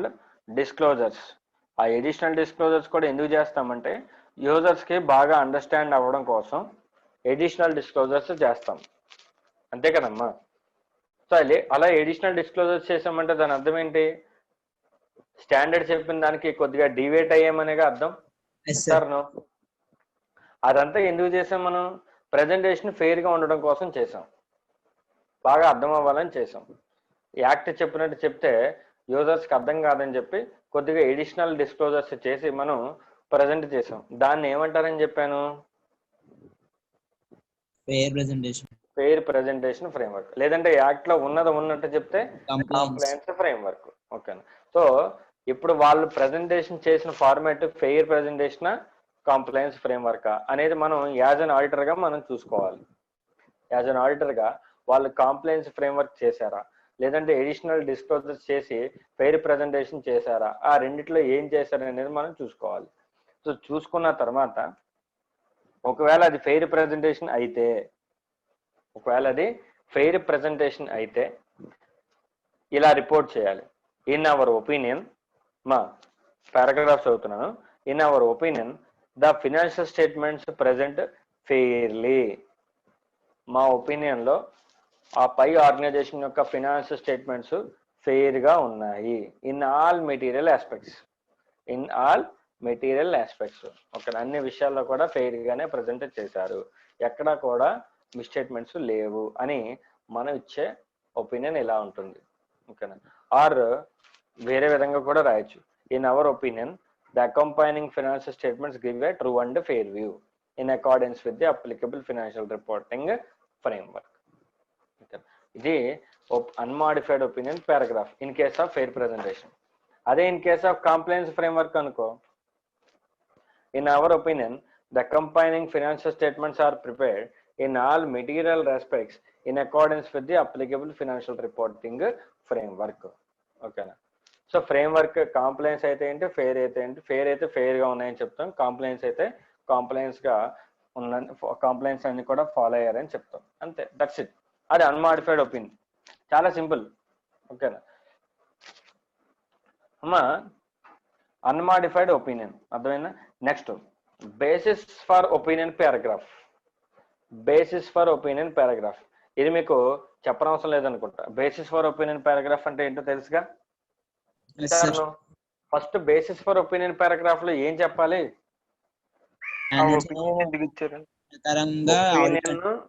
ఫస్ట్ ఆఫ్ ఆల్ వాళ్ళు ఏమేమి మిస్టేక్స్ చేశారనేది చెప్పాలి, అంతేగా? అదంతా అయిపోయింది, చెప్పేశాం. తర్వాత దాని కింద పారాగ్రాఫ్ చదివాను కదా, అందులో ఏమేమి చెప్పారు వాళ్ళు? బేసిస్ ఫర్ ఒపీనియన్ లో 2 పారాగ్రాఫ్లు ఉన్నాయి, కావాలంటే మీ దగ్గర బుక్ ఉంది చూసుకోవచ్చు. ఓకేనా? దాని కింద వేరే పారాగ్రాఫ్ ఉంది. ఆ రెండో పారాగ్రాఫ్ లో ఏం చెప్పారు వాళ్ళు? ఆడిటింగ్ స్టాండర్డ్స్ ఫాలో అయ్యని, అకౌంటింగ్ స్టాండర్డ్స్ ఫాలో అయ్యని చెప్పారు. కోడ్ ఆఫ్ ఎథిక్స్ ఫాలో అయ్యమని. అలాగే లాస్ట్ పాయింట్ ఏం చెప్పారు? Sufficient and appropriate audit evidence మా దగ్గర ఉంది అని చెప్పారు, అవునా? మీకు క్వాలిఫైడ్ ఒపీనియన్ ఇవ్వడానికి మీకు ఇవ్వడానికి మా దగ్గర, మీకు ఒపీనియన్ ఇవ్వడానికి మా దగ్గర ఆడిట్ ఎవిడెన్స్ ఉందని చెప్పారు, అంతేనా? ఆ 4 పాయింట్లు ఇక్కడ ఉంటాయి. చూడండి. State that audit was conducted in accordance with the standards on auditing. ఓకేనా? అలాగే ఆడిటర్స్ రెస్పాన్సిబిలిటీస్ ఏంటి, రెఫరెన్స్ ఇవి. తర్వాత ఇండిపెండెన్స్ కంప్లై అయ్యాము, కోడ్ ఆఫ్ ఎథిక్స్ ని ఫాలో అయ్యాము అని చెప్పి ఇక్కడ ఒకటి ఇవ్వాలి పాయింట్. దాని తర్వాత మా దగ్గర sufficient and appropriate audit evidence ఉంది, ఆ ఆడిట్ ఎవిడెన్స్ ని బేస్ చేసుకునే మేము క్వాలిఫైడ్ ఒపీనియన్ ఇచ్చామని చెప్పి ఇవ్వాలి, అంతే. అది basis for opinion paragraph. Next going concern. Going concern కి మనకి SA 570 ఉందమ్మా. గోయింగ్ కన్సర్న్ కి SA 570 ఉంది. SA 570లో అంటే ఇప్పుడు ఒక కంపెనీ, ఒక ఆర్గనైజేషన్ ఫినాన్షియల్ స్టేట్మెంట్స్ ఏ బేస్ మీద ప్రిపేర్ చేస్తుంది? గోయింగ్ కన్సర్న్ బేస్ మీద ప్రిపేర్ చేస్తుంది. అక్రూవల్ కాన్సెప్టే కదమ్మా. సార్ నో ఓకేనా, గోయింగ్ కన్సర్న్ బేస్ చేస్తుంది. మరి గోయింగ్ కన్సర్న్ అజంప్షన్ చేసుకుందంటే నెక్స్ట్ ఇయర్లో కంపెనీ ఉంటుందని ఆ కంపెనీ అజంప్షన్ చేసుకుంది. నిజంగా కంపెనీ నెక్స్ట్ ఇయర్లో ఉంటుందా లేదా అనేది యాజ్ అన్ ఆడిటర్గా మనం ఎవాల్యుయేట్ చేయాలిగా. సార్ నో యూజర్స్ ఏమనుకుంటారంటే గోయింగ్ ఆడిటర్ ఇక్కడ ఏం చెప్పకపోతే యూజర్స్ ఏమనుకుంటారు, కంపెనీ నెక్స్ట్ ఇయర్ కూడా ఉంటుంది, బాగానే జరుగుతుంది, ఆర్గనైజేషన్ బాగానే నడుస్తుంది అని అనుకుంటారు. ఫ్యూచర్లో కంపెనీ మూతపడే అంత పెద్ద ప్రమాదం ఏమీ లేదు అని users of the financial statements అనుకుంటారు. ఓకేనా. సో వాళ్ళు అలా అనుకోవడం కరెక్టా కాదనేది యాజ్ అన్ ఆడిటర్గా మనం ఆడిట్ చేసినంత సేపు మనకి గోయింగ్ కన్సర్న్ ఎఫెక్ట్ అయ్యే ఛాన్సెస్ ఏమైనా ఉన్నాయా, అటువంటి ఇండికేటర్స్ ఏమైనా ఉన్నాయా అనేది మనం ఎవాల్యుయేట్ చేసి యాజ్ పర్ SA 570 మనం ఒక రిపోర్ట్ రాయాలి గోయింగ్ కన్సర్న్ మీద. అది ఏమైనా ఉంటే అది ఇక్కడ రాస్తాం. ఓకేనా, గోయింగ్ కన్సర్న్ పారాగ్రాఫ్ అని. Next key audit matters paragraph already చదివారుగా మీరు. Key audit matters most significance ఎప్పుడైతే ఉంటుందో కీ ఆడిట్ మ్యాటర్ అనేది ఒకటి రాయాలి. మనం ఏదైతే షేర్ హోల్డర్స్ ఆడిట్ రిపోర్ట్ చదివే వాళ్ళకి ఏదైతే చెప్పాలనుకుంటున్నామో ఆ పాయింట్ ఇక్కడ రాయాలి. ఓకేనా. అలాగే అదర్ ఇన్ఫర్మేషన్ ఏమైనా ఉంటే రాయొచ్చు. నెక్స్ట్ మేనేజ్మెంట్ రెస్పాన్సిబిలిటీస్ రాయాలి. తర్వాత ఏం రాయాలి, తర్వాత హెడ్డింగ్ లో ఒక హెడ్డింగ్ లో మేనేజ్మెంట్ రెస్పాన్సిబిలిటీస్, ఇంకో హెడ్డింగ్ లో ఏం రాయాలమ్మా, ఆడిటర్స్ రెస్పాన్సిబిలిటీస్ రాయాలి. ఆడిటర్స్ రెస్పాన్సిబిలిటీస్ రాసిన తర్వాత ఫైనల్ గా other report on other legal and regulatory requirements. ఆ పారాగ్రాఫ్ చదివారా మీరు అక్కడ? Report on other legal and regulatory requirements CARO చెప్పుకున్నాం. దాని తర్వాత ఏం చేయాలి, సిగ్నేచర్, తర్వాత ప్లేస్ ఆఫ్ సిగ్నేచర్, తర్వాత date of auditors report. Date of auditors report. Signature దగ్గర ఏమేమి చూసారు మీరు? ఫర్మ్ నేమ్, ఫర్మ్ రిజిస్ట్రేషన్ చూసారా? ఫర్మ్ నేమ్ చూసారా? Membership number, firm registration number, ఓకేనా, డిజిగ్నేషన్, తర్వాత కింద place of signature, date of auditors report. ఓకేనా. సో ఈ పారాగ్రాఫ్లో మీరు ఎడిషనల్ గా నేర్చుకోవాల్సింది ఏంటంటే మేనేజ్మెంట్ రెస్పాన్సిబిలిటీస్ ఏంటి, ఆడిటర్స్ రెస్పాన్సిబిలిటీస్ ఏంటి. ఓకేనా. ఒకసారి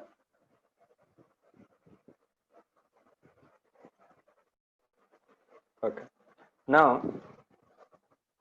we are going to see the responsibilities of the management.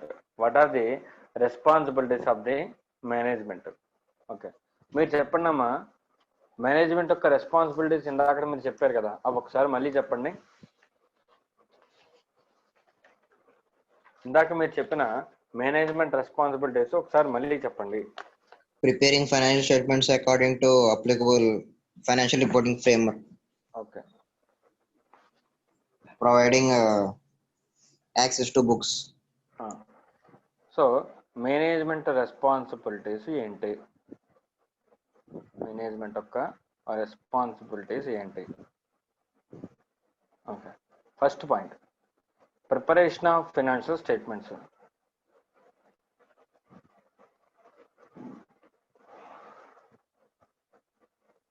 Preparation of financial statements in accordance with the applicable financial reporting framework as per FRFW. Okay. Next,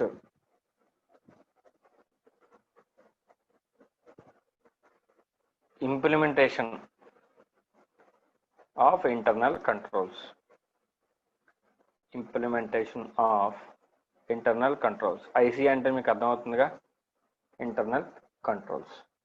Next, assessment of going concern. Assessment of going concern. కంపెనీకి ఫ్యూచర్లో కూడా going concern entity కింద ఉంటుందా లేదా అనేది ఎవరు చెప్పాలి? Auditor చెప్పాలా, మేనేజ్మెంట్ చెప్పాలా? గోయింగ్ కన్సర్న్ ఉంటుందా లేదా అనేది, గోయింగ్ కన్సర్న్ ఎజంప్షన్ ఫాలో అవుతున్నారా లేదా అనేది మేనేజ్మెంట్ చెప్పాలా, ఆడిటర్ చెప్పాలా? మేనేజ్మెంట్ చెప్పాలి, మేనేజ్మెంట్ చెప్పాలి. ఆడిటర్ ఏం చేయాలి? చెక్ చేయాలి సార్.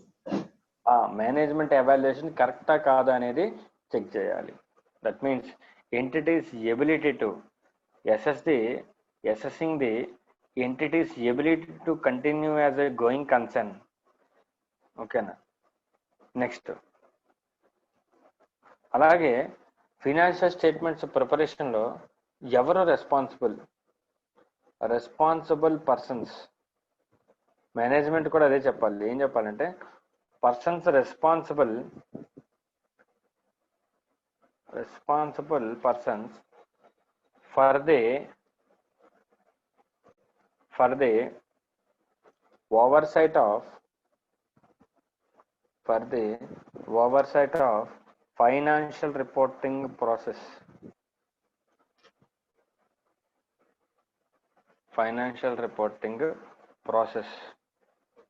అంటే ఏమంటున్నాడంటే ఆర్గనైజేషన్లో ఫినాన్షియల్ స్టేట్మెంట్స్ ప్రిపేర్ చేసేది ఎవరు అనేది ఆడిటర్కి చెప్పాలి. ఒక ఆర్గనైజేషన్లో రకరకాల డిపార్ట్మెంట్స్ ఉంటాయి. ఎస్ఆర్నో? ఒక ఆర్గనైజేషన్లో రకరకాల డిపార్ట్మెంట్స్ ఉంటాయి కదమ్మా, అవునా? ఫినాన్షియల్ స్టేట్మెంట్స్ ప్రిపేర్ చేసింది ఎవరు అనేది ఆడిటర్కి తెలియాలిగా. తెలియాలా వద్దా? చెప్పండి అమ్మా, ఆడిటర్కి తెలియాలా వద్దా ఎవరు రెస్పాన్సిబుల్ అని? తెలియాలి సార్. సో అంటే మేనేజ్మెంట్ చెప్పాలి. ఎవరు? మేనేజ్మెంట్ ఆడిటర్కి చెప్పాలి. ఏమని? మా ఆర్గనైజేషన్లో టీసీడబ్ల్యూజీ కానీ మేనేజ్మెంట్ కానీ మా ఆర్గనైజేషన్లో so persons financial reporting process responsibilities అతనికి ఉన్నాయి, అతనే ఫైనాన్షియల్ రిపోర్టింగ్ ప్రాసెస్ అంతా చూసుకుంటాడు అని చెప్పేసి చెప్పాలన్నమాట. So these are just few responsibilities of the management. Most important. Okay, next let us see auditors responsibilities. Let us see some responsibilities of auditor.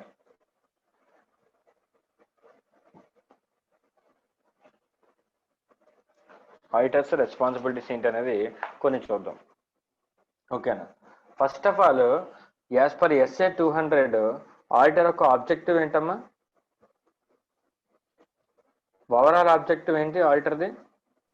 To obtain reasonable assurance on the true and fair view of the finance. Okay, first ఏంటంటే to obtain reasonable assurance. ఈ point చెప్పాలి. Okay, next to form opinion and to report.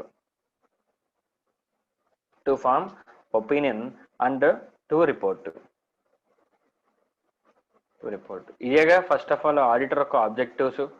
Auditor ఆడిట్కి వచ్చాడంటే దాని అర్థం ఏంటి? Reasonable assurance ఇవ్వాలి, అలాగే ఒక ఒపీనియన్ ఫామ్ చేయాలి, అలాగే అది ఆ ఒపీనియన్ రిపోర్ట్లో పెట్టాలి, and necessary communications as per standards on auditing చేయాలి. అదేగా main objective. Yes or no? Necessary communications as per standards on auditing. మా ఇదేగా SA 200 ప్రకారం ఆడిటర్ యొక్క ఆబ్జెక్టివ్స్. గుర్తున్నాయా, గుర్తులేవా? గుర్తున్నాయి. నెక్స్ట్ అలాగే ఇక్కడ మనం రీజనబుల్ అష్యూరెన్స్ ఇస్తున్నాం కదా. మనం రెస్పాన్సిబిలిటీస్ లెటర్ ఆఫ్ ఎంగేజ్మెంట్లో మన రెస్పాన్సిబిలిటీస్ రీజనబుల్ అష్యూరెన్స్ ఇవ్వడమే అంటాము. వెంటనే నేను రీజనబుల్ అష్యూరెన్స్ ఇస్తాను, అబ్సల్యూట్ అష్యూరెన్స్ ఇవ్వలేను అని మనం ఇక్కడ చెప్పగానే మన ఎదురుగా కూర్చున్న మేనేజ్మెంట్ కంగారు పడతారుగా. సార్ అదేంటి రీజనబుల్ అష్యూరెన్స్ ఇస్తారా, అబ్సల్యూట్ ఇవ్వలేరా అని వాళ్ళు మనల్ని అడుగుతారుగా. Yes or no? వాళ్ళు మనల్ని అడుగుతారు కదమ్మా. మనకి స్టాట్యూట్ ప్రకారం రీజనబుల్ అష్యూరెన్స్ ఇవ్వాలని ఉంది. అది వాళ్ళకి తెలుసా? మేనేజ్మెంట్కి తెలుసా? తెలియదు. మేనేజ్మెంట్ ఏమనుకుంటాడు? ఆడిటర్ వచ్చి ఈ రోజు ఆడిట్ చేస్తున్నాడు, ఒపీనియన్ ఇస్తున్నాడు అంటే మిస్టేట్మెంట్స్ ఏమి ఉండవేమో అని అనుకుంటాడుగా. అంతే కదమ్మా. అతను ఏమైనా సిఏ చదివాడా? మేనేజ్మెంట్ వాళ్ళు ఏమైనా సిఏ చదివి ఉన్నారా? చెప్పండి, No, sir. రెస్పాండ్ అవ్వండి. వాళ్ళకి తెలియదు కదా. నేను ఇక్కడ రీజనబుల్ అష్యూరెన్స్ అని రాశాను. రీజనబుల్ అష్యూరెన్స్ అంటే వాళ్ళకి ఏమైనా తెలుసా? No, sir. తెలియదు. సో రీజనబుల్ అష్యూరెన్స్ అంటే వాళ్ళకి తెలియదు. వాళ్ళు ఏమనుకుంటారంటే, ఓహో అష్యూరెన్స్ ఏదో ఇస్తాడంట, అష్యూరెన్స్ అంటే ఇంకా మిస్స్టేట్మెంట్స్ ఏమీ ఉండవనుకుంటా, అంటే ఆడిటర్ వచ్చింది ఆడిట్ చేసి మిస్స్టేట్మెంట్స్ అన్నింటిని తీసేస్తాడనుకుంటా అని వాళ్ళు అనుకుంటారు. ఓకే, అందుకని మనం ఏం చేయాలంటే రీజనబుల్ అష్యూరెన్స్ అంటే ఏంటి అనేది అక్కడ రాయాలి, ఓకేనా. వాట్ ఈజ్ రీజనబుల్ అష్యూరెన్స్ అనేది కూడా ఒక ఆడిటర్ రెస్పాన్సిబిలిటీ చెప్పడంలో. రీజనబుల్ అష్యూరెన్స్ అంటే ఏంటమ్మా మీరు చెప్పండి. రీజనబుల్ అష్యూరెన్స్ అంటే ఏంటి? ఆల్రెడీ మీకు SA 200 చెప్పినప్పుడు చెప్పాను. రీజనబుల్ అష్యూరెన్స్ అంటే ఏంటి? మిస్టేట్మెంట్స్ అన్ని కంప్లీట్ గా పోవు, అబ్సల్యూట్ అష్యూరెన్స్ ఇవ్వలేము సార్. Very good. అలా ఇండైరెక్ట్ గా చెప్పాలి. Reasonable assurance is a high level of assurance. It is a high level of assurance but not high level of assurance but not absolute assurance.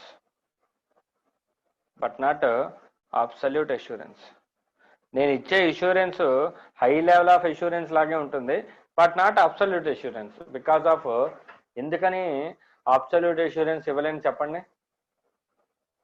మిస్టేట్మెంట్స్ లో level దాకా తగ్గించగలం కానీ పూర్తిగా చేయలేం కదా. దాన్ని టెక్నికల్ గా ఏమంటారని చెప్పాను నీకు. inherent limitations of audit. Inherent limitations. అది గుర్తుండాలమ్మా. అందుకే నేను చెప్తున్నాను, మీ దగ్గర ఉంటుంది, ఐడియా ఉంటుంది. దాన్ని నోటుతో చెప్పడానికే మీరు ఇబ్బంది పడుతున్నారంటే ఎగ్జామినేషన్ లో పెన్తో రాయడానికి ఇంకెంత ఇబ్బంది పడతారు. ఓకేనా. సో ఈ పాయింట్ కూడా మనం చెప్పాలి. You should have to state that reasonable assurance is a high level of assurance but not absolute assurance. Still, even though we conduct the audit in accordance with the standards on auditing, because of the inherent limitations, we were not able to detect some misstatements. So that is why we can give only reasonable assurance. Ante akkada varaku cheppali. Okay na. Next, state that misstatement can arise from fraud or error and either. Okay na. Ante ippudu మనం ఏం చెప్పాలంటే misstatement అంటే ఏంటో వాడికి తెలియదు. First of all ఇప్పుడు misstatement అంటే ఏంటో చెప్పాలి. బాబు మిస్టేట్మెంట్ అంటే ఇది, ఫైనాన్షియల్ స్టేట్మెంట్ ప్రకారం డిస్క్లోజర్ ఉన్నా లేకపోయినా, సరిగ్గా లేకపోయినా, వాల్యూ కరెక్ట్గా లేకపోయినా దాన్ని మిస్టేట్మెంట్ అంటారు. చెప్పండి అమ్మా. మిస్టేట్మెంట్స్ అనేవి మెటీరియల్ మిస్టేట్మెంట్స్గా ఎప్పుడు మారుతాయి? When a misstatement is called as material misstatement. Misstatement uses ఒక డిసిషన్ ని సిగ్నిఫికెంట్ గా మార్చగలవు అంటే అప్పుడు మెటీరియల్ మిస్టేట్మెంట్ అవుతాయి. మెటీరియల్ మిస్టేట్మెంట్ అంటారు. Very good. ఇప్పుడు సింగిల్ మిస్టేట్మెంట్ కూడా మెటీరియల్ మిస్టేట్మెంట్ అయ్యే ఛాన్స్ ఉంటుంది. అలాగే కొన్ని బంచ్ ఆఫ్ మిస్టేట్మెంట్స్ అన్నిటిని కలిపితే మెటీరియల్ మిస్టేట్మెంట్ అయ్యే ఛాన్స్ ఉంటుంది. Yes or no? ఒక ఫిక్స్డ్ అసెట్స్ ఉందమ్మా, 50,000 బదులు 50 lakhs వేసాను. ఇక్కడ మిస్టేట్మెంట్ ఒకటా లేదంటే ఒకటి కన్నా ఎక్కువ మిస్టేట్మెంట్స్ ఇక్కడ ఉన్నవి? ఒకటే మిస్టేట్మెంట్. ఓకేనా. అపరిచిత డైలాగ్ గుర్తుండగా, ఒకటే మిస్టేట్మెంట్ ఇక్కడ. కానీ ఈ మిస్టేట్మెంట్ పెద్ద మిస్టేట్మెంట్ అమౌంట్. ఓకేనా.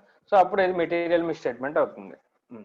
ఇలా కాదు, ఎక్స్పెండిచర్స్ ఉన్నాయి. ఎక్స్పెండిచర్స్ అన్నింటిలో కూడా 10% అయిన దానికన్నా ఎక్కువ పెంచుకుంటూ వచ్చేసాను. 100 రూపీస్ అడిగితే ఎక్స్పెండిచర్ అయితే 110 రూపీస్ ఎక్స్పెండిచరు. ఓకేనా. 1 lakh ఎక్స్పెండిచర్ అయితే 1,10,000 ఎక్స్పెండిచరు. అలాగా సంవత్సరం మొత్తం మీద ఎక్స్పెండిచర్స్ అన్నీ కూడా 100 రూపీస్ అయితే 110 రూపీస్ కింద ప్రతిదీ రాసుకొచ్చాను. ఇప్పుడు వాటిని ఇండివిజువల్ గా కన్సిడర్ చేస్తే మిస్టేట్మెంట్ కింద కనిపిస్తాయా? మెటీరియల్ మిస్టేట్మెంట్ కింద? No sir. కానీ అన్ని మిస్టేట్మెంట్స్ ని అగ్రిగేట్ చేసి చూస్తే మెటీరియల్ మిస్టేట్మెంట్ అవుతుంది. మెటీరియల్ మిస్టేట్మెంట్ అవుతుంది. అపరిచితుడు మూవీలో చెప్తాడు కదా, 5 పైసలు కాజేస్తే తప్పు కాదు, 500 మంది దగ్గర నుంచి 5 పైసలు 5 సార్లు కాజేస్తే పెద్ద తప్పు అవుతుంది. గుర్తుందమ్మా ఆ డైలాగ్ మీకు? నో సార్, అపరిచితుడు Yes, మూవీ sir. చూడలేదా? గుర్తుంది సార్. చూడలేదు సార్. సరే అదేనమ్మా, సమ్ క్యాటరింగ్ పర్సన్ ని చంపేటప్పుడు రైల్వే క్యాటరింగ్ పర్సన్ చెప్తాడు కదా డైలాగు. Yes sir. అది అంటే మిస్టేట్మెంట్ అనేది ఇండివిజువల్ గా చూస్తే మెటీరియల్ అవ్వకపోవచ్చు, కానీ అన్ని మిస్టేట్మెంట్స్ ని కలిపి అంటే అగ్రిగేట్ గా కలిపి చూస్తే చిన్న మిస్టేట్మెంట్ కూడా మెటీరియల్ మిస్టేట్మెంట్ అవుతుంది. ఓకేనా?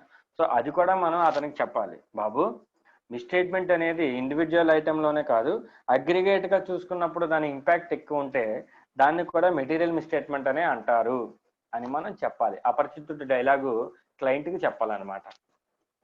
అర్థమైందా మీకు కాన్సెప్ట్? ఓకే, నెక్స్ట్ అలాగే అతనికి మేనేజ్మెంట్ వాళ్ళకి అప్లికేబుల్ ఫైనాన్షియల్ రిపోర్టింగ్ ఫ్రేమ్వర్క్ అంటే ఏంటో తెలియదు పాపం వాళ్ళకి, అదేంటో చెప్పాలి. మీకు తెలుసు కదా అప్లికేబుల్ ఫైనాన్షియల్ రిపోర్టింగ్ ఫ్రేమ్వర్క్ అంటే ఏంటో తెలుసా మీకు? తెలుసా తెలీదా? Yes sir. అది వాళ్ళకి చెప్పాలన్నమాట, అప్లికేబుల్ ఫైనాన్షియల్ రిపోర్టింగ్ ఫ్రేమ్వర్క్ అంటే ఏంటి.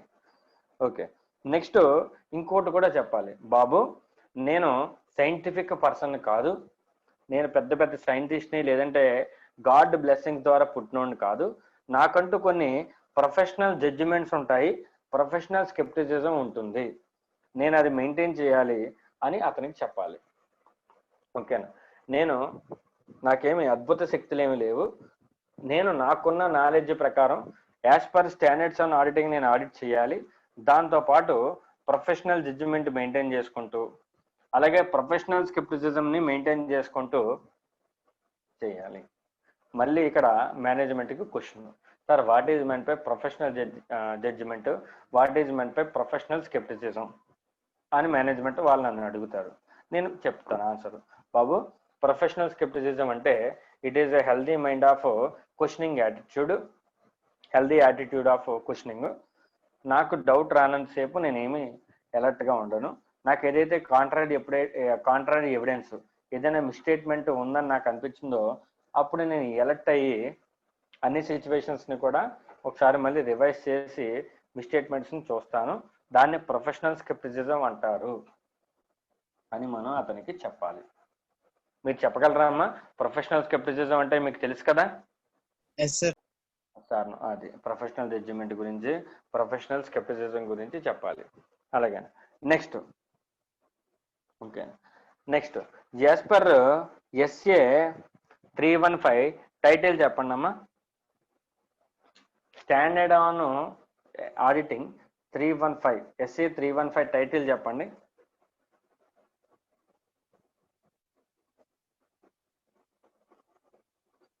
SA 315 టైటిల్ ఏంటనే చెప్పాలి మీరు నాకు. Risk assessment procedures. Title name, standard name చెప్పండి.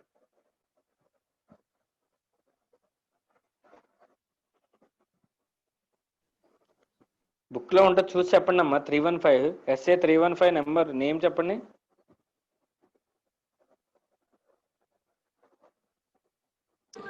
Identifying and assessing the risk of material misstatements through understanding the entity and its environment. Right, very good. అంటే as per SA 315 నా objective ఏంటంటే identify and assess the risk of material misstatement. అంతే కదమ్మా, risk of material misstatement ఎక్కడుందో identify చేసి, ఓకేనా, దాని నుంచి వచ్చే రిస్క్ ఎంత ఉందో అసెస్మెంట్ చేయాలి. అదేగా రిస్క్ అసెస్మెంట్ ప్రొసీజర్స్.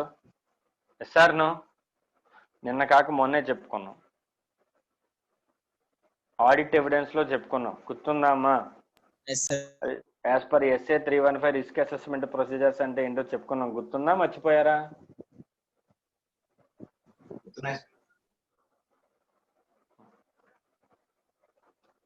సో ఆ స్టాండర్డ్ ప్రకారం నా ఆబ్జెక్టివ్ ఏంటంటే I need to identify and assess the risk of material misstatement.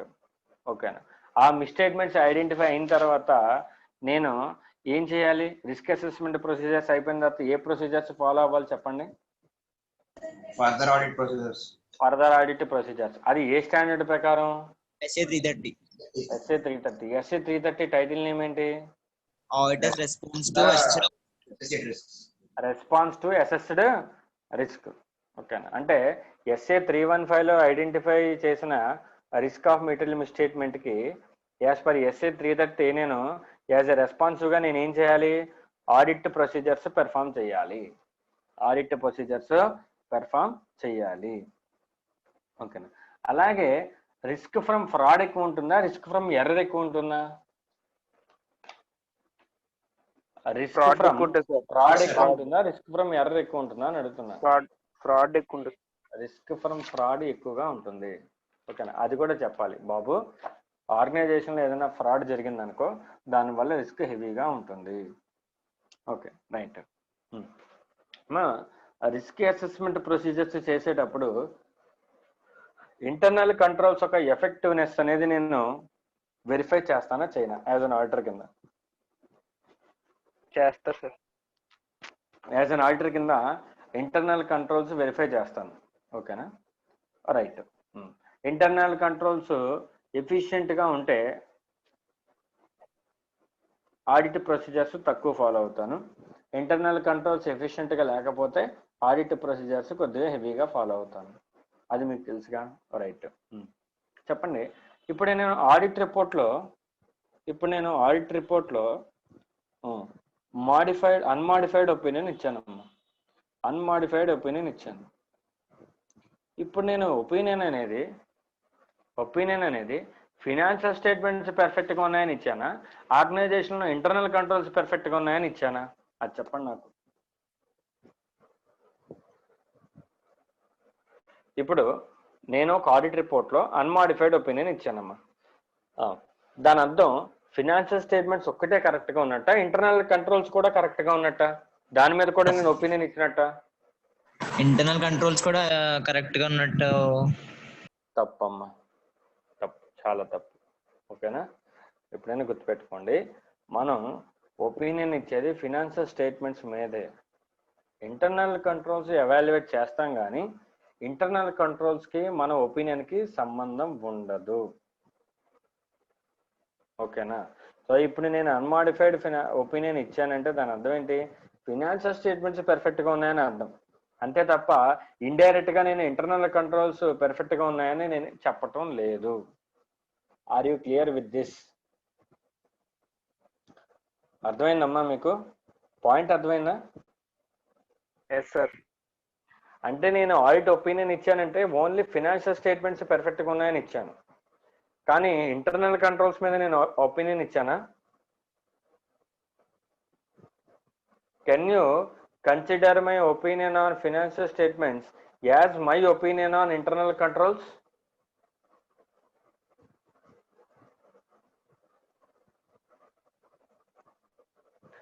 Financial statements మీద నేను ఇచ్చిన ఒపీనియన్ ఇంటర్నల్ కంట్రోల్స్ మీద కూడా ఇచ్చినట్టు మీరు భావిస్తారా అని నేను అడుగుతున్నా. No, sir. ఈ విషయం ఇంగ్లీష్ లో చెప్తే అర్థం కాదా? ఇంటర్నల్ కంట్రోల్స్ కి అంటే ఫినాన్షియల్ స్టేట్మెంట్స్ లో నేను ఇచ్చిన ఒపీనియన్ ఓన్లీ ఫినాన్షియల్ స్టేట్మెంట్స్ ప్రకారమే ఇచ్చాను తప్ప, వాటి పర్పస్ గురించి ఇచ్చాను తప్ప ఇంటర్నల్ కంట్రోల్స్ ఎఫెక్టివ్ గా ఉన్నాయి అని నేను మీకు ఏమాత్రం చెప్పలేదు. ఓకేనా? సో అంటే ఎప్పుడైతే ఆడిటర్ ఒపీనియన్ ఇస్తాడో అవి ఓన్లీ ఫినాన్షియల్ స్టేట్మెంట్స్. కానీ నేను ఫినాన్షియల్ స్టేట్మెంట్స్ లో ఆడిట్ ఒపీనియన్ ఇవ్వాలంటే ఇంటర్నల్ కంట్రోల్స్ ఎవాల్యుయేట్ చేయాలా వద్దా? ఫినాన్షియల్ స్టేట్మెంట్స్ మీద ఒపీనియన్ ఇవ్వాలంటే ఇంటర్నల్ కంట్రోల్స్ ఎవాల్యుయేట్ చేయాలా వద్దా?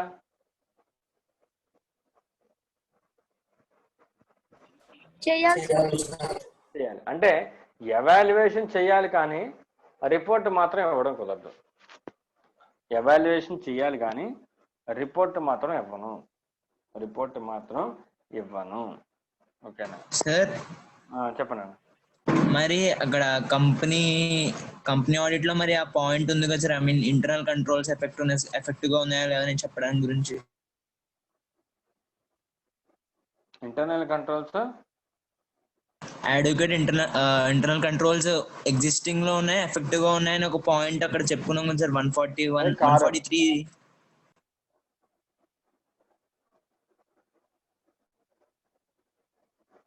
అవునా, ఎఫెక్టివ్గా ఉన్నాయి అంతే. నేను ఇచ్చిన ఒపీనియన్ దానికి తీసుకోకూడదు.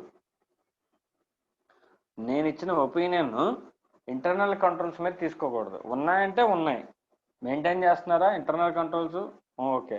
ఎఫెక్టివ్గా ఉన్నాయా, ఉన్నాయి, అంతవరకు. అక్కడి వరకే రిపోర్టింగ్. అది కూడా యాజ్ పర్ కారోలో క్లాస్ 10, ఐ మీన్ క్లాస్ సరిగ్గా ఐడెంటిఫై లేదు. దాని ప్రకారం ఫైనాన్షియల్ రిపోర్టింగ్ ప్రాసెస్లో ఇంటర్నల్ కంట్రోల్స్ ఉన్నాయా అని అడుగుతాడు.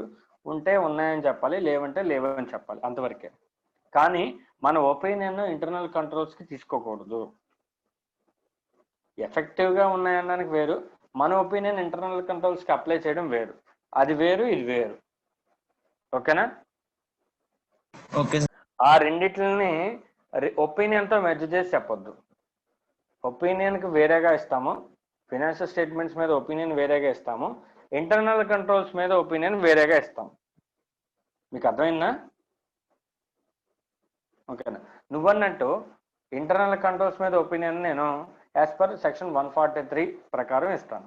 అది కూడా ఒపీనియన్ ఇవ్వను, జస్ట్ ఎఫెక్టివ్గా ఉన్నాయంటే ఎస్ఆర్ నో చెప్పుకొని వెళ్ళిపోతాను, అంతవరకే. ఓకేనా? ఆ ఎఫెక్టివ్నెస్ మాడిఫైడ్గా ఉందా, అడ్వర్స్గా ఉందా, డిస్క్లైమ్గా ఉందా, ఇవేమీ నేను ఇవ్వను. ఓకేనా? బట్ నన్ను సెపరేట్గా యాజ్ అన్ ఆడిటర్గా ఇంటర్నల్ కంట్రోల్స్ ఎవాల్యుయేషన్ కోసమే నన్ను సెపరేట్గా పెట్టుకున్నారు. ఓకేనా? కొన్ని ఆర్గనైజేషన్స్ ఇంటర్నల్ కంట్రోల్ ఆడిటర్ని ఒకరిని పెట్టుకుంటారు, ఫైనాన్షియల్ స్టేట్మెంట్స్లో ఉన్న ఆడిటర్ని వేరేగా పెట్టుకుంటారు. ఇటువంటప్పుడు నేను ఆడిట్ రిపోర్ట్ ఇంటర్నల్ కంట్రోల్స్ మీదగా ఇవ్వాలి, yes or no? At that time internal controls మీద నేను ఎక్స్ప్రెస్ చేయొచ్చు, ఫైనాన్షియల్ స్టేట్మెంట్స్ మీద సెపరేట్ గాను, ఇంటర్నల్ కంట్రోల్స్ మీద సెపరేట్ గాను ఎక్స్ప్రెస్ చేయొచ్చు. ఓకేనా? నెక్స్ట్, అది కూడా నా యొక్క responsibility. Next, also evaluate the appropriateness of accounting policies, accounting assumptions. ఓకేనా? అలాగే గోయింగ్ కన్సర్న్ అజంప్షన్స్. ఓకేనా? అలాగే ఫైనాన్షియల్ స్టేట్మెంట్స్ ఫెయిర్ ప్రజెంటేషన్ ఫ్రేమ్వర్క్ని ఫాలో అయ్యారా, కాంప్లయన్స్ ఫ్రేమ్వర్క్ని ఫాలో అయ్యారా అనేది కూడా మనం చెప్పాలి. నెక్స్ట్, వాళ్ళకి ఆల్రెడీ ముందే చెప్పాలి ఏమనంటే, ఒకవేళ కనుక నేను కన్సాలిడేటెడ్ ఫైనాన్షియల్ స్టేట్మెంట్స్ కనుక ఆడిట్ చేస్తున్నట్లయితే, కన్సాలిడేటెడ్ ఫైనాన్షియల్ స్టేట్మెంట్స్ చేసినప్పుడు ఏమవుతుందమ్మా, గ్రూప్ ఆడిట్ కదా, X Y Z. Some part of the financial information ఏమో ఒక ఆడిటర్ చేస్తాడు, some part of the financial information ఏమో ఇంకొక ఆడిటర్ చేస్తాడు, సమ్ పార్ట్ ఏమో సమ్ అదర్ ఆడిటర్ చేస్తాడు. సో ఇక్కడ డివిజన్ ఆఫ్ వర్క్ జరిగింది. ఓకేనా? సో ఒక్కొక్క ఆడిటర్ ఒక్కొక్క పార్ట్ చేశాడు. అటువంటిప్పుడు నేనేం చెప్తానంటే, నేను ఏదైతే పార్ట్కి చేశానో ఆడిట్, ఆ పార్ట్కి మాత్రమే నేను లయబుల్ అండ్ రెస్పాన్సిబుల్ అవుతాను అని చెప్పాలి, యాజ్ పర్ ది SA 600. దాన్ని డివిజన్ ఆఫ్ వర్క్ అంటారు. ఓకే. నెక్స్ట్,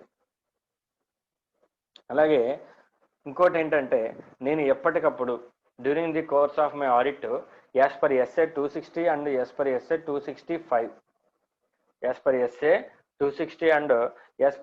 265, ఎప్పటికప్పుడు నాకు వచ్చిన ఇన్ఫర్మేషన్ కానీ, లేదంటే నాకు కావాల్సిన ఇన్ఫర్మేషన్ కానీ, ఓకేనా, TCWGతో కానీ మేనేజ్మెంట్తో కానీ కమ్యూనికేట్ చేస్తాను. ఓకేనా? అలాగే during the course of engagement relevant ethical requirements అనేవి ఫాలో అవుతాను అని చెప్పి మనం చెప్పాలి. అలాగే as per SA 701, next standard మనం డిస్కస్ చేసుకోబోయేది. As per SA 701 key audit matters గురించి కూడా నేను మీతో డిస్కస్ చేసి మోస్ట్ సిగ్నిఫికెన్స్ అనుకుంటే వాటిని ఆడిట్ రిపోర్ట్లో డిస్క్లోజ్ చేస్తాను అని చెప్పడమే దాని యొక్క ఇంపార్టెన్స్. ఓకేనా? So these are all the responsibilities of auditor. And management responsibilities కూడా చదివాం. ఓకేనా? అర్థమైందా?